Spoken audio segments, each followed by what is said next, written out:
Hey, good morning, experience. So, we are continuing our movies of December experience, I guess, with Sonic the Hedgehog. So, this one's gonna be fast paced. I'm gonna do a quick pocket review and then we're gonna do a longer review because we have to move fast because this is Sonic, right? Anyway, though, Sonic 3.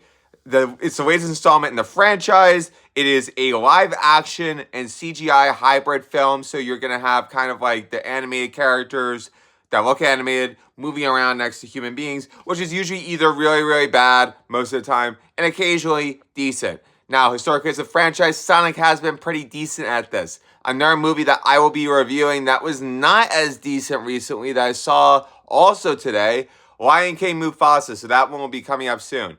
Anyway, with Sonic 3, the story picks up where Sonic 2 left off with the introduction of Shadow. So Shadow is voiced by I always mispronounce his name, Keanu Reeves, and he is essentially a dark Sonic. So, kind of it's very easy to keep track of. He looks exactly like Sonic, except he's a little bit darker shade of blue. He was and again, some spoilers, he was in a 50-year stasis. Look, I don't think I'm spoiling too much when I say that Shadow came alive. He was in a 50-year stasis, and he's super, super mad because, people hurt him. And if you want a few spoilers for why, yeah, it kind of makes sense why he's kind of pissed. So, Team Sonic needs to be able to counter this menace, and you have a Jim Carrey, who, again, here's where I'm getting a few spoilers.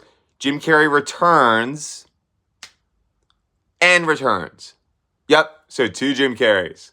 Jim Carrey plays his grandfather, or I guess not Jim Carrey's grandfather. He plays Dr. Robotnik's grandfather. So you have two Jim Carreys often. And I thought that Jim Carrey's performance was honestly like. So I say this like, if anyone's bipolar, I get mania is an awful thing to be going through.